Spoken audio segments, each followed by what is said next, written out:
I've cried a lot since I was diagnosed. In fact, it's been almost 14 months, and in those 14 months, I've probably cried more than I have in the entire rest of my life.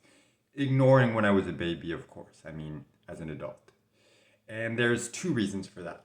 First reason is because for most of my life, I was emotionally repressed. In fact, I remember about 7 years ago at this point when my grandmother passed away.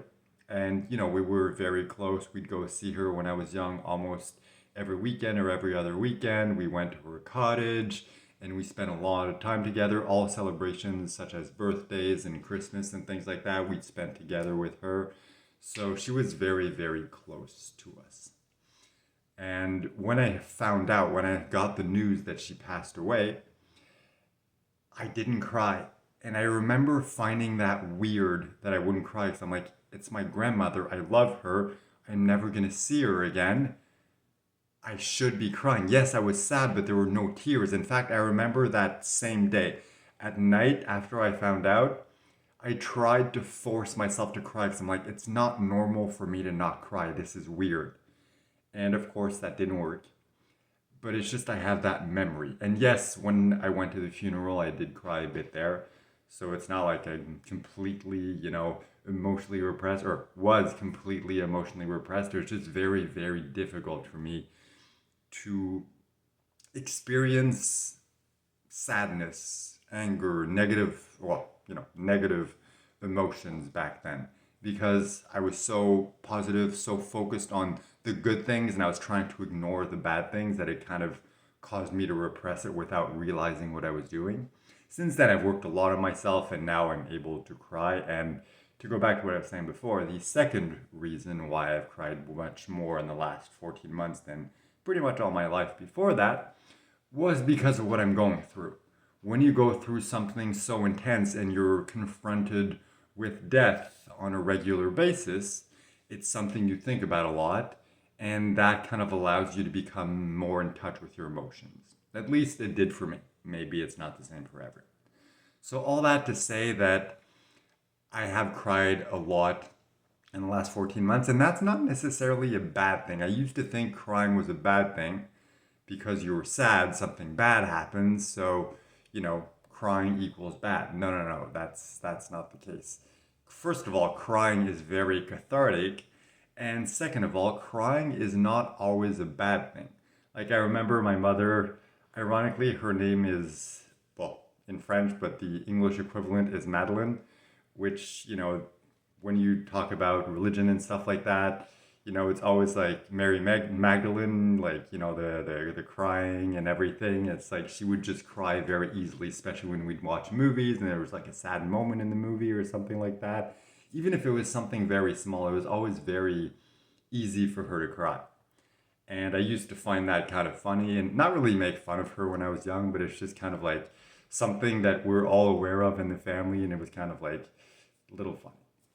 So anyway, kind of lost my train of thought where I was going with that. Oh yeah, all that to say that it's not always bad to cry.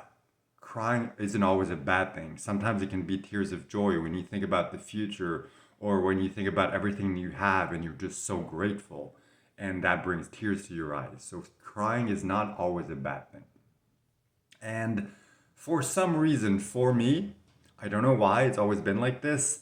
Songs really bring emotions out in me. Certain songs at certain times. And I'm the type of person that when I find a song, I like to listen to it on repeat, especially when I'm processing something or going through something intense, such as crying, something like that. So there's a few songs that in the last 14 months have made me cry and had a really powerful impact on me. And I thought I would share these songs in this video. So I have six of them. I'm going to go through them one by one, kind of explain everything that happened for each one, why it made me cry, and things like that. And I'm also going to go ahead and include all the links to those songs in the description of the video. So if you're interested, you want to go check it out, you can simply scroll down to the description and you'll have all the links there directly to go to the songs. So, first one is See You Again by Wiz Khalifa and Charlie Put. Not quite sure how to pronounce it. I've only ever seen it written, but it's the song that they wrote for Fast and Furious 5 back in 2015, I believe, when Paul Walker, one of the main actors of the franchise, passed away. And they wrote that song for him kind of as a farewell for him. And they incorporated that into the movie. And, that song was always emotional for me because of the story behind it. But I remember at some point, it was near the beginning. In fact, it might have been slightly before I was diagnosed, in that period of maybe about 3 weeks when they did between when they did the biopsy and before I got the results. I think it was right around that period. And I was going through a lot of emotional stuff because when there's the possibility, okay, maybe I'll have cancer, you consider a lot of different options, a lot of different possibilities. Like, I've gone to extremes during that period, such as, is it too late for me to get life insurance so that I can leave money to my girlfriend if I pass away, so I can cover the cost of my funeral so my family isn't burdened with that. Like, I've gone to very extreme places during that 3 week period.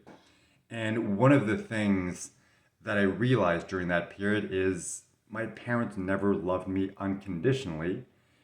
And as a result of that, I need to be my own father. So there's like a part of me that's like the inner child. And then there's the rest of me that's the adult. And the adult part of me kind of had to take care of the inner child and be my own father, if you will, because my parents were never able to unconditionally love me the way that I felt that I deserved. And as a result of that, I remember one day I was driving to my treatments. I was staying at my dad's at the time, and I borrowed his car to drive back to Montreal. It's about a 2 hour drive. And I was listening to music in the car, and this song came on. And it just because of the words and everything, and it's like, farewell and goodbye and everything, it's like it felt to me when I listened to it like it was me saying farewell to my inner child, because in that moment I realized, like, it's not the adult me, the father me who has cancer, who's gonna die. It's that kid, like that inner child version of me who has cancer and who might die. And it's like I need to let go of that child version. Otherwise, the entire me is going to die. So I need to let that version of myself, that part of myself, die in order to be able to live.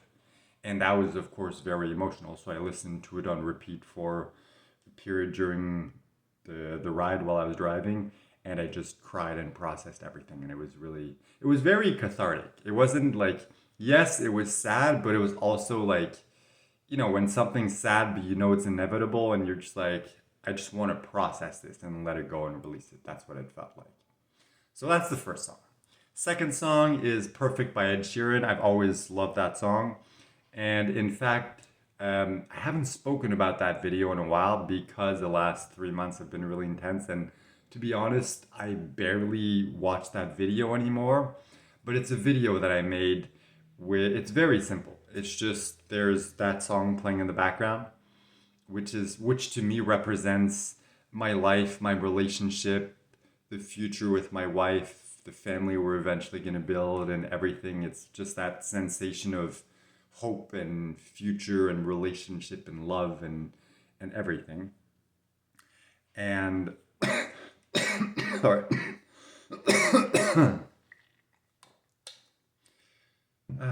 Well, seems like when I cough, I get sidetracked and then I completely forget the point I was trying to make. But anyway, let's kind of, it's not really important what I was saying anyway. What happened when I was listening to that song and it made me cry.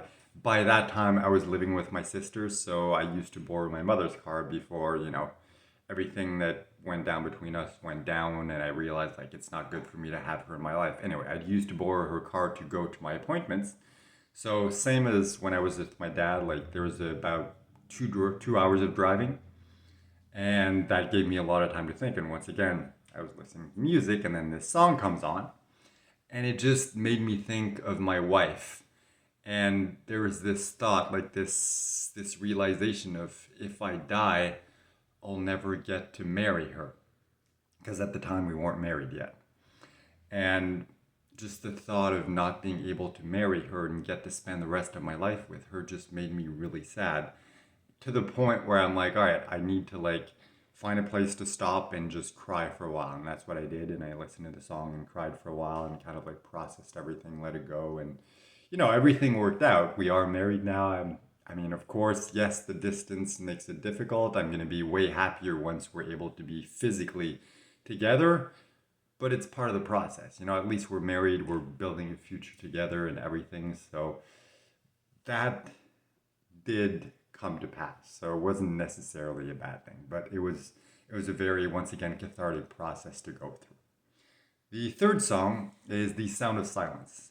Yes, it is a song by Simon and Garfunkel, but the one I've listened to, the version I listened to, the one I prefer, is the version by Disturbed. So once again, the link is going to be included in the description. So if you want to check out that specific version as opposed to the original, you can just go find the link there. And that one, I already made a video on that, so I'm not going to go into too much detail, but it was basically me realizing that I need to let my cancer die. And, it's been a part of me for many, many years at this point. And even though, of course, I don't want it there, I've gotten used to it and it's become a part of me. And it's like, okay, I need to let that part die so I can, once again, survive, so I can live. So that was the process for all that one. And once again, very cathartic. Next one is Temporary by Eminem. In fact, I made a video for that one also. It was about, I think, 3-4 weeks ago at this point. He released the album and I listened to the song. And it's a song that he recorded for his daughter for when he would pass away. That way she could listen to the song and kind of like deal with his passing and process everything. And of course, for that, yes, it did bring me like the thought of like, my wife would be devastated if I died, and it would be very difficult for her. There was that, but there was also, I'd say for this one was mostly like the realization that if I die, I will never get to meet the children I would have had. So it's like that family that my wife and I were fighting so hard to be able to be together and to build a life and to build that family, it would never come to pass if I die.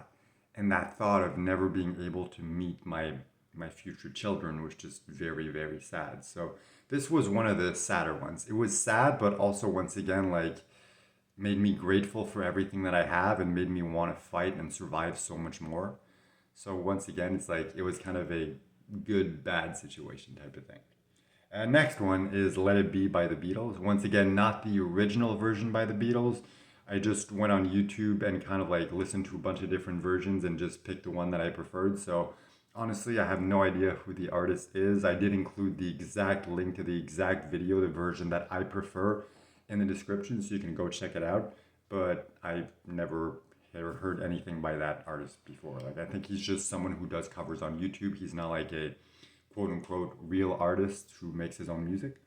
So anyway, the story behind that is my dad loves the Beatles. He used to sing their songs all the time when we were young, including that one.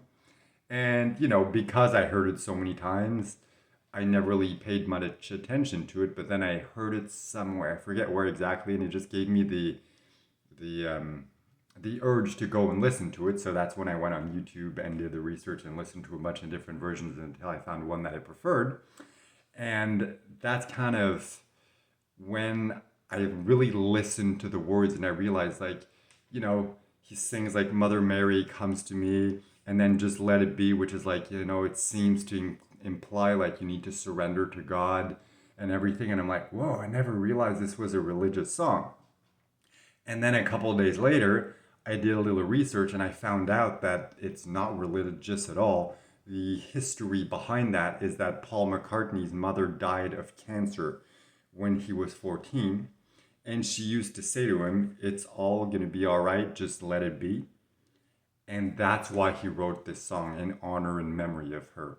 And because of the fact that she died from cancer and, everything I'm currently going through, of course, it touched me and cried a lot as a result of that. But it wasn't a bad cry. It was just like, this is what I'm going through. These are the emotions that are coming up. Let's just experience it. Let's live it. Let's go through it. And then the sixth and final song is Someone You Love by Louis Capaldi. I've listened to that song many, many times in the past. I love that song. It's one of my favorite songs.